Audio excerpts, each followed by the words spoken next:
propose de prendre maintenant la question de François-Paul Cronier. Si vous pouvez simplement vous présenter en 2 mots, François-Paul, on ne s'est pas vu avant et poser votre question.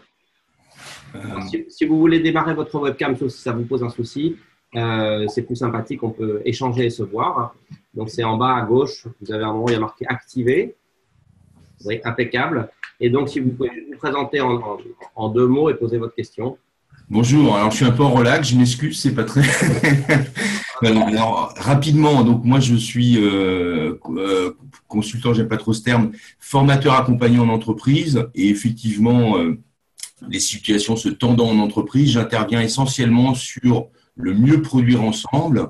Et on va vous traduire une petite seconde, on va vous traduire en italien. Giusto per presentarmi, io lavoro in azienda, faccio consultazione e formazione in azienda e il mio obiettivo, diciamo, quello su cui lavoro è come meglio produrre insieme.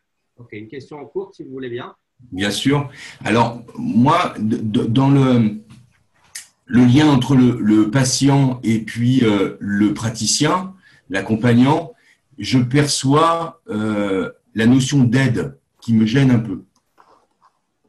Ah. Qu'est-ce qui vous gêne? Alors, dans l'aide, c'est cette histoire de disponibilité qui me questionne, en fait. C'est-à-dire que… Ok, d'accord, c'est bon. C'est pour le côté. Quindi quello che, insomma, che mi perturba un po' nella relazione tra paziente e terapeuta è la nozione di aiuto, tradotta come questa sorta di disponibilità totale, permanente.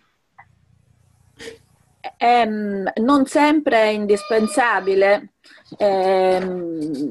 però spesso sì, sono situazioni drammatiche queste, molto rischiose. Donc, ce n'est pas toujours indispensable d'être autant disponible, d'être si disponible, mais comme c'est des situations, comme souvent c'est des situations dramatiques, c'est mieux. Una cosa, se una persona vi dice ho tentato il suicidio anni fa. Alors, c'est une situation si une personne vous dit j'ai fait une tentative de suicide il y a plusieurs années. E allora lì bisogna valutare se c'è il rischio attuale o se fa parte dei suoi punti deboli e basta. Donc, et dans ce cas, il faut évaluer s'il y a un risque présent, actuel, ou c'est seulement une des faiblesses du patient, si c'est seulement lié au passé. Ok. Una cosa è, in questo caso, è indispensabile per le persone che sono reduci da un tentativo di suicidio vicino o hanno già comunque sono ritornati in una condizione di rischio elevato. Mais pour des personnes qui sont dans une condition de risque élevé, qui ont fait une tentative de suicide récemment, on va dire, bon, c'est fondamental d'avoir cette disponibilité. Sono valutazioni che dobbiamo fare durante il colloquio clinico. Mais ce qui est important, c'est bien d'évaluer s'il y a un risque ou pas. D'accord.